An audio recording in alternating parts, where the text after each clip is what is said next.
අජිත් රාජපක්ෂ වැඩි ඡන්දෙන් නියෝජ්‍ය කතානායක දුරේට. මාධ්‍යවේදීන් මන්ත්‍රීවරුන් රූගත කළේ ආණ්ඩු පක්ෂෙන් කතානායකට පැමිණිල්ලා. පාර්ලිමේන්තුව අවට දැඩි මුරකාබල්. එහෙත් ප්‍රදේශයේම සාමකාමී. සාමකාමී අරගලයට පහරදීම ගැන පාර්ලිමේන්තු මන්ත්‍රීවරුන් 7කගෙන් ප්‍රශ්න කරන්න පොලිසිය කතානායකගෙන් අවසර ඉල්ලයි.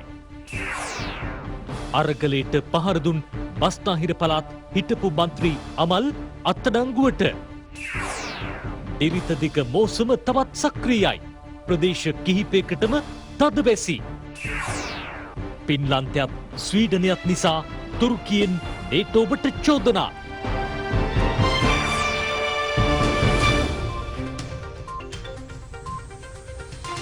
විශ්වසනීය පුවත් කාටත් කලින් රටට කියන ITN මධ්‍යහන ප්‍රධාන ප්‍රවෘත්ති විකාශය සමගින් ඔබ. පාර්ලිමේන්තුවේ නියෝජ්‍ය කතානායක ලෙස ශ්‍රී ලංකා පොදුජන පෙරමුණේ පාර්ලිමේන්තු මන්ත්‍රී අජිත් රාජපක්ෂ මහතා තේරීපත් වුණා. ඒ ඡන්ද 109ක් ලබා ගනිමින්. ඔහු සමග තරඟ කළ සමගි ජන බලවේගයේ පාර්ලිමේන්තු මන්ත්‍රී රෝහිණී කවිරත්න මහත්මිය ලබාගත් ඡන්ද සංඛ්‍යාව 78ක්. මේ අනුව වැඩි ඡන්ද 31ක් ලබා ගනිමින් පාර්ලිමේන්තු මන්ත්‍රී අජිත් රාජපක්ෂ මහතා නියෝජ්‍ය කතානායක ධුරයට තේරීපත් වුණා. පාර්ලිමේන්තුව අද උදෑසන 10ට ආරම්භ වූ අවස්ථාවේ මුලින්ම නියෝජ්‍ය කතානායක තෝරා පත් කර ගැනීමයි සිදු කෙරුණේ. නිවේදනය පාර්ලිමේන්තු මන්ත්‍රී ගරු රංජිත් සියඹලාපිටිය මහතා නියෝජ්‍ය කතානායක සහ කාර්ය සභා සභාපති ධුරයෙන් ඉල්ලා අස්වීම ජනාධිපතිවරයා විසින් පිළිගෙන ඇති බව දන්වමින් නියෝජ්‍ය කතානායකවරයෙක් තෝරාපත් කර ගැනීම. මම යෝජනා කරන ගරු කතානායකතුමනි ගරු රෝහිණී කවිරත්න මැතිනිය නියෝජ්‍ය කතානායක ධුරයට. කතානායකතුමනි රෝහිණී කවිරත්න මැතිනියගේ නම මම ස්ථිර කරනවා. තවත් නම් තිබේද? අජිත් රාජපක්ෂ මන්ත්‍රීතුමාගේ නම යෝජනා කරනවා. ඒ යෝජනා මම ස්ථිර කරනවා. හරි. ඔව්. මේ සජබ යෝජනාවයි අර පැත්තේ යෝජනාවයි දෙකක් දාලා මෙතන ඡන්ද විමසන්න නැතුව විපක්ෂ නායකතුමාගේ පරණ නායකයා ඉන්නේ අගමැති වෙලා දෙන්නත් එක කතා කරලා මොකක් හරි එකක් කරන්න නැත්නම් නිකන් මෙතන මේ ඡන්ද විමසීම් කරලා මහජනයට තව විහිළුවක් කරන්න එපා මේ පාර්ලිමේන්තුව. ගිය පාරත් මේ පාර්ලිමේන්තුවේ අපි දෙගොල්ලෝ දෙපැත්තට බෙදලා ඡන්දේ ප්‍රකාශ කර මිලියන 22ක් අපිට පාර්ලිමේන්තුව නම් බැන්නා. ඒ නිසා අද ඒ තත්ත්වය ඇති කරගන්න නැතුව ගරු විපක්ෂ නායකතුමාගෙන් ඉල්ලා සිටිනවා, ගරු අගමැතිතුමාගෙන් ඉල්ලා සිටිනවා, ගරු කතානායකතුමාගෙන් ඉල්ලා සිටිනවා පක්ෂ නායක ටික රැස් වෙලා එක නමක් යෝජනා කරගෙන මේක කාලය ගත කරන්න නැතුව මේක කරන්න. මේ පාර්ලිමේන්තුවේ අපි බලාපොරොත්තු වුණේ එක නමක් යෝජනා වෙලා ඒ නම නියෝජ්‍ය කතානායක ධුරයට පත් වෙයි කියලා. ගිය වතාවෙත් මේ පාර්ලිමේන්තුවේ මේ ඡන්දේ විමසලා ඇති වෙන්න බැනුම් ඇහුවා. ඒ නිසා අද පාර්ලිමේන්තුවේ මේ 225ටම චෝදනා කරන එක හේතුවක් තමයි මේ කාලය නාස්ති කිරීම සහ මුදල් නාස්ති කිරීම. ඒ නිසා මම යෝජනා කරනවා වහාම ඔබතුමා පාර්ලිමේන්තුව කල් තියලා පක්ෂනායක රැස්වීමක් ඇඳවලා මේ දෙගොල්ල එක්ක සාකච්ඡා කරලා එක නමක් ඉදිරිපත් කරන්න කියලා. අපි දන්නවා අජිත් රාජපක්ෂ මහත්මයා කියන්නේ නරක කෙනෙක් නෙමෙයි. හැබැයි අගමැතිතුමා බොහොම පැහැදිලිව මීට දින කිහිපයකට කිව්වා මේ ගෞරවනීය තනතුරට කාන්තාවක් පත් කිරීම සුදුසුයි කියලා. රෝහිණී කුමාරි කවිරත්න මහත්මිය කියන්නේ ගණිත ගුරුවරියක්. ඒ වගේම මේ පාර්ලිමේන්තුවේ ඉන්න ක්‍රියාකාරීම മന്ത്രിතුමිය එතුමිය. මේක මේ විහිළුවක් වෙන්න දෙන්න එපා. අපිට තියෙන්නේ ඇඳිවත විතරයි. පොඩ්ඩක් ඉන්න කතා කරනකම්. අපි කරන්නේ අජිත් රාජපක්ෂ මන්ත්‍රීතුමා අපි ඉල්ලන්නේ. එතුමා ඔය තමුන්නාසේ පුටු ඉඳන් විශාල කැපකිරීමක් කරපු පුද්ගලෙක්. අනික රෝහිණී කවිරත්න කියන කවුද? ඔබතුමාව ගිහිල්ලා හිරාඩ ඇස්සේ තියපු කෙනා. එහෙම කෙනෙක්ද යෝජනා කරන්නේ? මෙතන ස්ථිරවම එක්කෙනෙක් පරදිනවා. එයා පරදින බව දන්නවා. ඒ නිසා මේ නාටකම නටන්න නැතුව පරදින කෙනා මේ නාම යෝජනාව ඉල්ලාස් කරගෙන ඡන්දයක් නැතුව කරගෙන යන්න බලන්න මේ. අනිත් එක දැන් සර්වභාෂික ආණ්ඩුවක් ගැන කතා කරා. විපක්ෂයේ සහයෝගය ඉල්ලලා තියෙනවා. එහෙමනම් නියෝජ්‍ය කතානායක තලදුරට මේ කාන්තාව කවිරත්න මැදිරිය පත් කරගන්න එක සුදුසුයිනේ. පැය ගණන් නාස්ති කරන්න තෝ ඉලෙක්ට්‍රොනික ක්‍රමයට ඡන්ද ගන්න ඉලෙක්ට්‍රොනික ක්‍රමයට. ඔබතුමාලම යෝජනා ප්‍රශ්න ඉවරයිනේ. ජාතික එකගතා ආණ්ඩු හදනවා කියලා කතා පැවැත්වුවට ඒවට සාකච්ඡා කරාට වැඩක් නැහැ. ක්‍රියාවෙන් ඒක කරන්න. දැන් අපි ඡන්දය පවත්වන්න අපිට සිද්ධ වෙනවා. තවත් නම් තියෙනවා නම් කියන්න. මේ ඡන්ද විමසීම අනවශ්‍ය දෙයක්.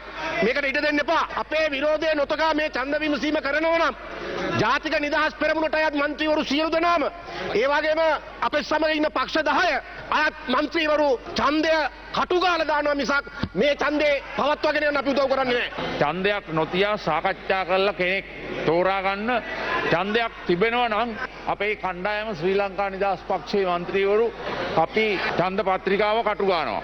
ගරු අග්‍රාමාත්‍යතුමාට මගේ ස්තුතිය පුද කරන්න ඕන. මොකද එතුමා කිව්වා නියෝජ්‍ය කතානායක තනතුර කාන්තාවකට දෙන්න ඕන කියලා. එතුමාගේ යෝජනාව මම ඉතාමත්ම ඒකට ගරු කරනවා. කාන්තාවක් හැටියට අද කාන්තාව ඉන්නේ 12 දෙනයි. ඒ නිසා අපි කාන්තා සංසන්දේ අනුපිළිවෙල අනුව ජ්‍යෙෂ්ඨත්වය අනුව ඊළඟට ඉන්නේ අපි පවිත්‍ර ඇමතිතුමියයි ඊළඟට තලතා අතුකෝරල ඇමතිතුමියයි මමයි බාර ගන්න ඊළඟට කරුණාකරලා මැතිනිය යෝජනා කරපු ඉස්සර කරපු හතරපළ කැමති නම් ඉල්ලාස් කරගන්න පුළුවන්. මේ යෝජනාව ඉල්ලාස් කර ගැනීමට තවමත් අවස්ථාවක් තියෙනවා. ඉල්ලාස් කරගන්න නැත්නම් බෙල්ලේ ගහලා අපි රාජකාරී අපි කරනවා. කැමති කෙනෙක් ඡන්දය පාවිච්චි නොකර ඉන්න පුළුවන්. ගන්න. Honorable Ranil Wickramasinghe.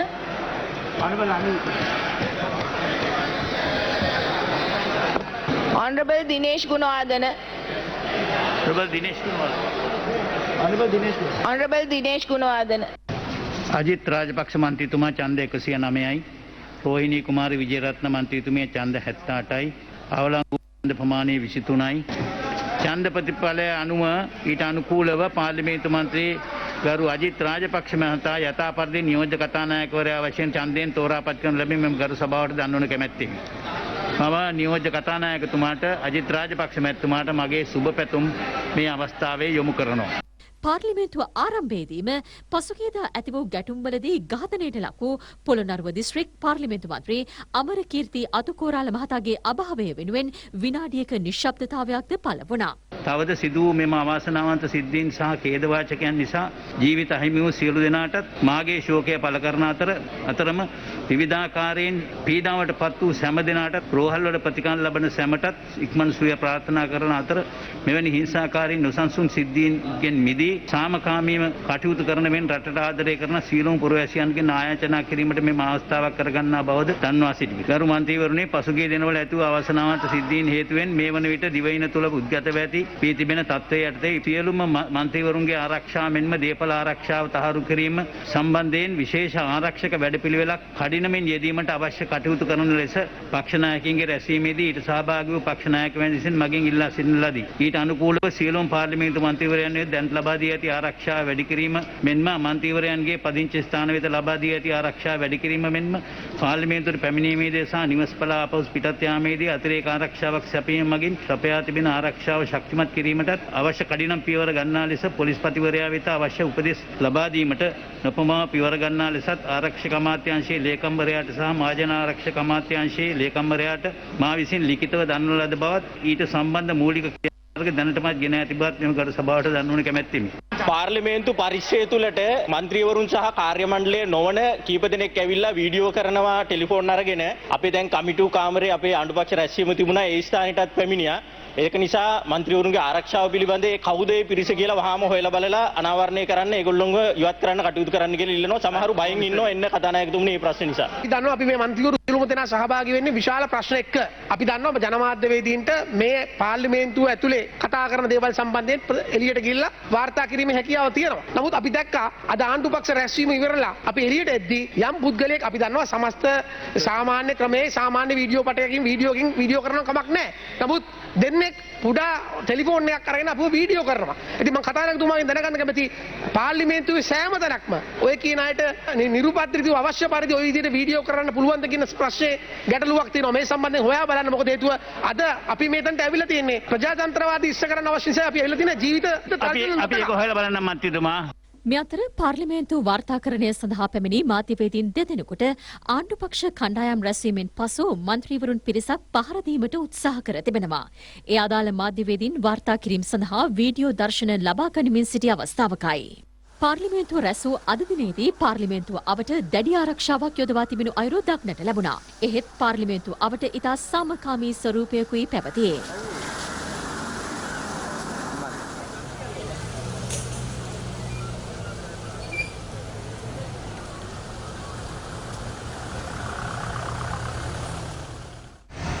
අග්‍රාමාත්‍යවරයා පත්වීමෙන් පසු පාර්ලිමේන්තුව අද පළමු වරට රැස්වීමත් සමග ඊට අදාළව විශේෂ ආරක්ෂක වැඩපිළිවෙලක් ක්‍රියාත්මක කෙරුණා. පාර්ලිමේන්තුවේ ආරක්ෂාව සම්බන්ධයෙන් වේත්‍රධාරියාගේ ප්‍රධානත්වයෙන් විශේෂ සාකච්ඡාවක්ද පවත්වා තිබෙනවා. පාර්ලිමේන්තු සංකීර්ණයේ සහ ඒ අවට ප්‍රදේශවල ආරක්ෂාව තර කිරීමටයි එහිදී තීරණය වුණේ. ඒ අනුව පාර්ලිමේන්තුව අවට දියවන්නා ඔයේ නාවික මුර සංචාර සහ ගොඩබිම් ප්‍රදේශවල පොලිස් මුර සංචාර ඉහළ නංවා තිබෙනවා. අවශ්‍යතාවක් වුවහොත් පාර්ලිමේන්තුව අවට ප්‍රදේශවලට ත්‍රිවිධ හමුදාව කැඳවීමටද තීරණය වී ඇති බව සඳහන්. ගාලුමෝදර සාමකාමී අරගලයට පහර දීමේ සිද්ධිය සම්බන්ධයෙන් පාර්ලිමේන්තු මන්ත්‍රීවරුන් 7 දෙනෙක්ගෙන් ප්‍රකාශ ලබා ගැනීම සඳහා අවශ්‍ය කටයුතු සලසා දෙන ලෙස රහස් පොලිසිය කතානායකවරයාගෙන් ඉල්ලා තිබෙනවා. මේ අතර මෙම සිද්ධිය සම්බන්ධයෙන් බස්නාහිර පළාත් සභා හිටපු මන්ත්‍රී අමල් සිල්වා සහ නගර සභා සේවකයෙකුද අත්අඩංගුවට ගත් බව පොලිස් මාධ්‍ය ප්‍රකාශක ජ්‍යෙෂ්ඨ පොලිස් අධිකාරිය නිහාල් තල්දුව මහතා පවසනවා.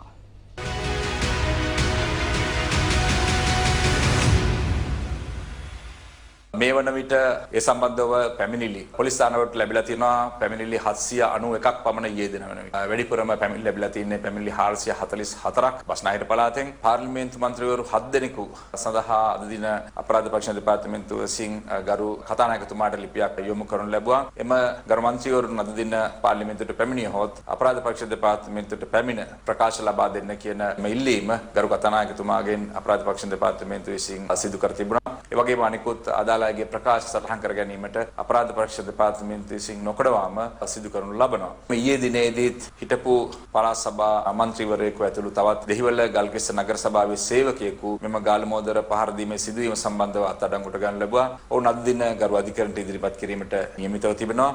මේ අතර ගාලුමෝදර සාමකාමී අරගලයට පහර දුන් පිරිස් අත්අඩංගුවට නොගැනීමට විරෝධය පළ කරමින් හෙට සිට උද්ඝෝෂණ ක්‍රියාමාර්ගයකට යොමු වන බව වෘත්තීය සමිතිය සම්බන්ධීකරණ මධ්‍යස්ථානය පවසනවා.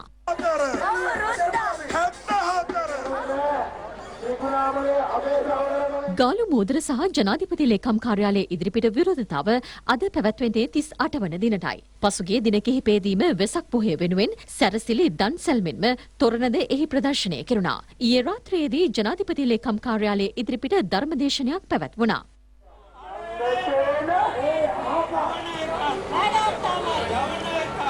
ඊයේ පස්වරුවේ තවත් කලාකරුවන් පිරිසක් විරෝධතා පුවරුද රැගෙන පාගමනින් අරගල භූමියට පැමිණියා. ජනාධිපති ලේකම් කාර්යාලය අවට ප්‍රදේශයේ කණ්ඩායම් වශයෙන් රැඳී සිටමින් ඔවුන් සිය විරෝධය පළ කරනවා. මේ අතර අරලියගහ මන්දිරය ඉදිරිපිට පිහිටවා ඇති නෝඩීල් ගම 5 වන දිනටත් අත් වෙනවා.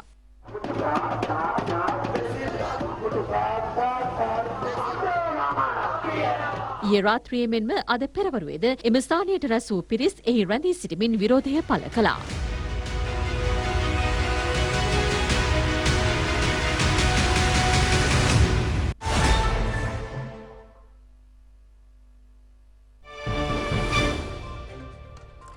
පසුගිය දින කිහිපයේ පැවති ඉන්ධන හිඟිය ඉදිරි දින කිහිපයේදී අවසන් කිරීමට හැකිවන බව අමාත්‍ය කංචන විජේසේකර මහතා පවසනවා.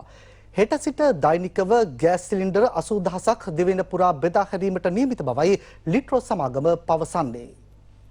ඉන්ධන පෙරවුම්හල් 1190ටම ඉන්ධන බෙදා හැරීමේ කටයුතු සිදු කර අවසන් වනතුරු ඉදිරි දින 3 තුළ පෝලිම් වලට නොයන ලෙස අමාත්‍ය කංචන විජේසේකර මහතා ඊයේ ඉල්ලීමක් කළා. නමුත් අද දිනේ දිවයිනේ බොහෝ පිරවුම්හල් ආශ්‍රිතව දිගු පෝලිම් දැකගත හැකි වුණා.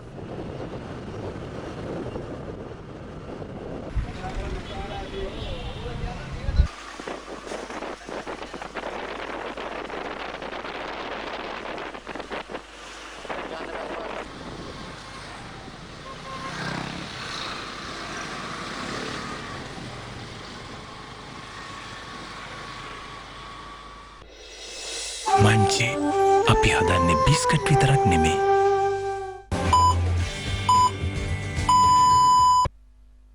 මට කතා කරන්න. තෙල් ආද දවල් වෙනකොට සමානට එයි. ඊයේ ඩීසල් ආව ඩීසලුත් ඉවරයි. පෙට්‍රල් කොහෙද තියෙන්නේ කියලා කියන්න අපිට. ඕගොල්ලෝ ඇයි නැති තැන් වල ඉඳලා දැනක් පෙන්නනවා අපිට. ඕගොල්ලෝ නිවුස් නේ. පැය 24ට පැය දෙකක් අඩුවෙන් දැන් මෙතන ඊයේ උදේ 10ට ආපු ගමන. රෑත් මෙතන ගෙදරින් කෑම ගෙන්නගෙන කෑවා. නිදාගත්තා මෙතන. හොඳටම ඇති. සන්තෝසයි. ඊයේ උදේ 9 මාට ආපු රිප්පේ තාමත් විතරම ඉන්නවා. කඩන වචන එන්නේ නැහැ කියන්නේ ඊයේ උදේ 10 ඉඳන් මේ ඉන්නේ. 225ම දෙයටම දෙයියන්ගේ පිහිටයි. සැපයි කියලා තමා කියන්නේ නෑ. ඊයේ රෑ ඉඳලා ඉන්නේ. අතට ඉඳන් හොරන ගිහින් එන්න තෙල් නැති. තල්ලු කරගෙන යන්නේ වාහනේ. නතර වුණොත් මම මේ කඹේ අරන් ආවේ අපේ අර පුතෙක් එක්ක ට්‍රීවිල් එක. පුතේ මම නතර වුණොත් මේකෙන් අදින්න කියලා. අපිට බුදුසරයි ඔක්කොම දෙයියගේ වීදයි. කියලා වැඩක් නැහැ නේ දුක තමයි.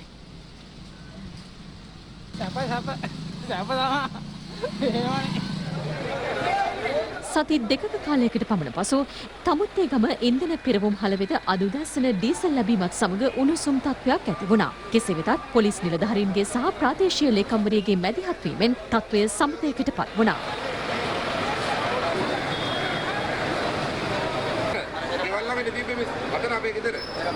එළඹෙන මැයි මස 19 සහ ජුනි 1 වනදා ඩීසල් නැව් දෙකක් සහ හෙට සහ 29 වනදා පෙට්‍රල් නැව් දෙකක් මෙරටට පැමිණීමට නියමිත බව ඛනිජ තෙල් නීතිගත සංස්ථාව පවසනවා. මෙවන් පසුබිමේ සිදුවන තෙල් බෙදා හැරීමේ කටයුතු සම්බන්ධයෙන් ලංකා ඛනිජ තෙල් පෞද්ගලික ටැංකි රථ හිමියන්ගේ සංගමය මෙලෙස අදහස් පළ කළා. ඊයේ දවසේ ඩීසල් නෞකාව පැමිණීමත් සමග ඩීසල් බෙදා හැරීම් කටයුතු සම්පූර්ණයෙන්ම ආරම්භ කළා. මේ වෙනකොට සෑම ඉන්ධන පෙරහුම් හලක් වෙතම දිවයින පුරා ඩීසල් බෙදා හැරීමේ කටයුතු සිදු වෙනවා. නමුත් ඊයේ දිනේ සිට පෙට්‍රල් වල ලබා දීමේ පොඩි අඩුවක් තියෙනවා. නමුත් පෙට්‍රල් ආපු ගමන් අපි සියලුම ඉන්ධන පෙරහුම් හල් වලට ඉන්ධන ලබා දීම සඳහා අපගේ ටැංකි රථ ප්‍රවාහනයට දිවාරය නොබලා ලබා දීමට අපි කටයුතු කරනවා. ගෑස් නෞකා දෙකක් සඳහා අද දිනේදී ඇමරිකා ඩොලර් මිලියන 6.5ක් ගෙවීමට පියවර ගන්නා බව ලිට්‍රෝ සමාගමේ සභාපතිවරයා පැවසුවා. මෙට්‍රික් ටොන් 3700ක එක් නෞකාවක් අද උදැසන මෙරටට ළඟා වූ අතර අනෙක් නෞකාව හෙට මෙරටට ළඟා වීමට නියමිතයි. ඒ අනුව හෙට සිට දෛනිකව ගෑස් සිලින්ඩර 80000ක් දිවයින පුරා බෙදා හැරීමට නියමිතයි. කෙසේ වෙතත් අද දිනේත් ගෑස් මිලදී ගැනීම සඳහා ජනතාව දිගු පෝලිම් වල රැඳී සිටිනු දක්නට ලැබුණා.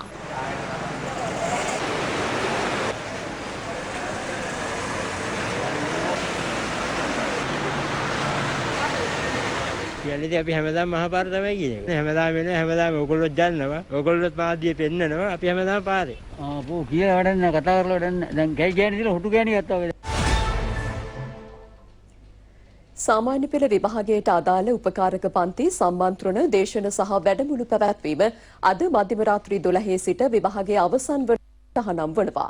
මෙම නියෝගය උල්ලංඝනය කරන අය පිළිබඳ තොරතුරු ළඟමැති පොලිස් ස්ථානයට හෝ විභාග දෙපාර්තමේන්තුවට දැනුම් දෙන ලෙස විභාග කොමසාරිස් ජෙනරාල්වරයා ජනතාවගෙන් ඉල්ලා සිටිනවා. ලබන 23 වනදා ආරම්භ වන සාමාන්‍ය පෙළ විභාගය ලබන මාස 1 වනදායින් අවසන් වනවා. ඉරිතදිග මෝසම් තත්ත්වය දිවෙන හරහා ක්‍රමයෙන් ස්ථාපිත වන බව කාලගුණ විද්‍යා දෙපාර්තමේන්තුව පවසනවා. දැනටමත් ප්‍රදේශ කිහිපයකට තද වැසි ඇදහැලමින් පවතින බවයි අප වාර්තාකරුවන් පවසන්නේ. දිවෙන හරහා නිර්තදිග මෝසම් කාල පරිච්ඡේදය තවදුරටත් අපි අපේක්ෂා කරනවා. ඒ අනුව විශේෂයෙන්ම දිවයිනේ බස්නාහිර, සබරගමු, මධ්‍යම, වයඹ, ගාල්ල, මාතර වගේ දිස්ත්‍රික්කවල විටින් විට වැසි තත්ත්වයන් නිර්මාණය වෙනවා. කෙසේ නමුත් තරමක තදවැසි අපි අපේක්ෂා කරන්නේ සබරගමු සහ මධ්‍යම වගේ පළාත්වලත්, ගාල්ල, මාතර වගේ දිස්ත්‍රික්කවලත් සමහර ස්ථානවලට මිලිමීටර් 75ක පමණ වර්ෂාපතන ලැබීමේ හැකියාවකුත් තියෙනවා. ඊට අමතරව සුපුරුදු ආකාරයට මේ දිවයින හරහා තියෙන සුළං තත්ත්වයේ වැඩිවීම තවදුරටත් අපි අපේක්ෂා කරනවා. උතුරු මැද, වයඹ, හම්බන්තොට, මධ්‍යම කඳුකරේ බටහිර බෑවුම් පැත්තේ සුළඟේ වේගය පැයට කිලෝමීටර් 40-50 දක්වා ඉහළ යෑමේ තත්ත්වයන් තියෙනවා. දිවයින වටා තියෙන මුහුදු තීරය ගත්තම විශේෂයෙන්ම කංකසන්තුරේ ඉඳන් පුත්තලම හරහා පොතුවිල් දක්වාම තියෙන වෙරළබඩ තීරයට ඔබ්බෙන් තියෙන ගැඹුරු සහ නොගැඹුරු මුහුදු තීරවල සුළඟේ වේගය තවදුරටත් වැඩි තත්ත්වයක් පවතිනවා. මධ්‍යම කඳුකරේ බටහිර බෑවුම් පැත්තේ තියෙන විදුලි බලාගාර ආශ්‍රිත ප්‍රදේශවලටත් සැලකිය යුතු වර්ෂාපතනයක් ලැබෙන හින්දා එම ජලාශවලත් ජල මට්ටම ක්‍රමක්‍රමයෙන් ඉහළ යන මට්ටම තියෙන බව අපි ජනතාවට මතක් කරනවා. පවතින අධික වර්ෂාවත් සමග කළුගඟේ ජල මට්ටමද ඉහළ ගොස් තිබෙනවා. අඟුරුවාතොට තෙබුවන ගල්පාත යටවර බුලත් සිංහල ඇතුළු ප්‍රදේශ රැසක මාර්ග පහත් බිම් හා නිවාස යට වී ඇති බවයි අප වාර්තාකරුවන් පවසන්නේ. හොරණ මතුගම ප්‍රධාන මාර්ගයේ අඟුරුවාතොට ප්‍රදේශයේ සුළු ගම් වතුර තත්ත්වයක් හටගෙන ඇති අතර ගමනාගමන කටයුතු වලටද බාධා එල්ල වී තිබුණා.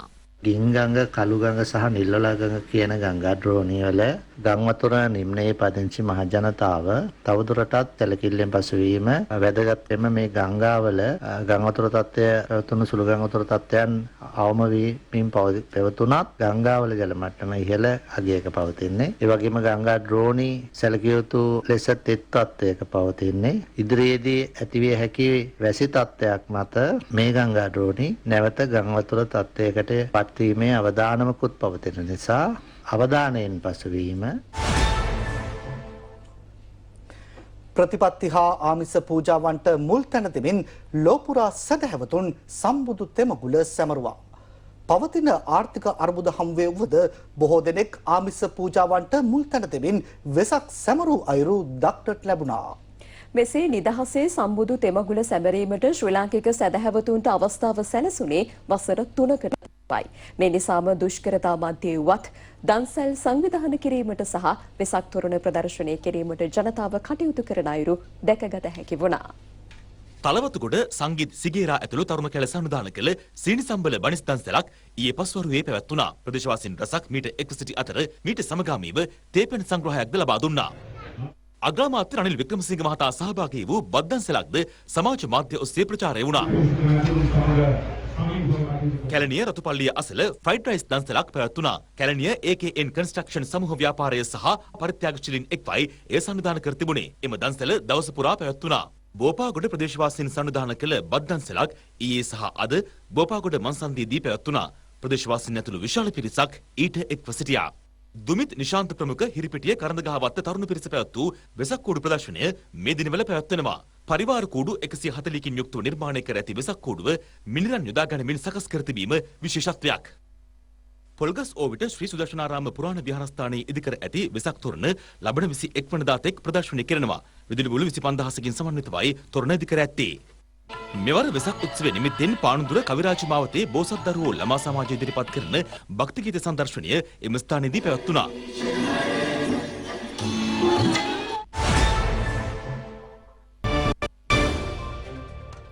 දැන් විදෙස් පුවත්.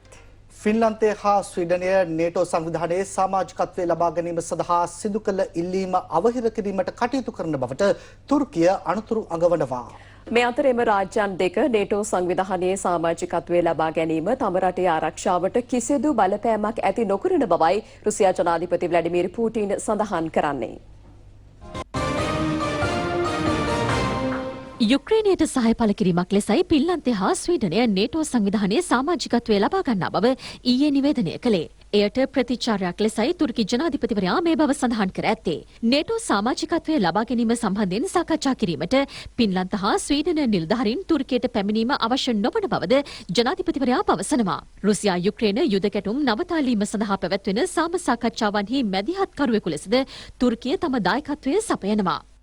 මරියපෝල් නගරයේ වානේ කර්මාන්ත ශාලාව තුළ සිරවී සිටින යුද සෙබළුන් ඉවත් කර ගැනීම ආරම්භ කළ බව යුක්‍රේන ආරක්ෂක අමාත්‍යාංශය නිවේදනය කරනවා. රුසියා ප්‍රහාර හේතුවෙන් මාස 2කට අධික කාලයක් යුක්‍රේන යුද සෙබළුන් වානේ කර්මාන්ත ශාලා පරිශ්‍රය තුළ සිරව සිටියා. මානුෂීය කොරිඩෝව හරහා මේ වන විට තුවාල ලැබූ යුද සෙබළුන් 53 දෙනෙකු හා තවත් සෙබළුන් 200කට අධික සංඛ්‍යාවක් වෙනත් ප්‍රදේශයකට රැගෙන ගිය බවද සඳහන්. කෙසේ වුවද තුවාල ලැබූ සෙබළුන් පමණක් ඉවත් කර ගැනීමටයි රුසියාව අවසර ලබා දී තිබුණේ. මේ අතර යුක්‍රේන හමුදා බහරයේ සිටින රුසියා යුද සෙබළුන් තම සෙබළුන් සඳහා හුවමාරු කර ගැනීමටද යුක්‍රේනය කැමැත්ත පළ කර තිබෙනවා. දැන් ක්‍රීඩා පුවත්. ඉන්දිය ප්‍රීමියර් ලීග් ක්‍රිකට් තරගාවලියේ දිල්ලි කැපිටල්ස් සහ පංජාබ් කිංස් කණ්ඩායම අතර තරගය ලකුණු 17කින් ජය ගැනීමට දිල්ලි කැපිටල්ස් කණ්ඩායම සමත් වුණා.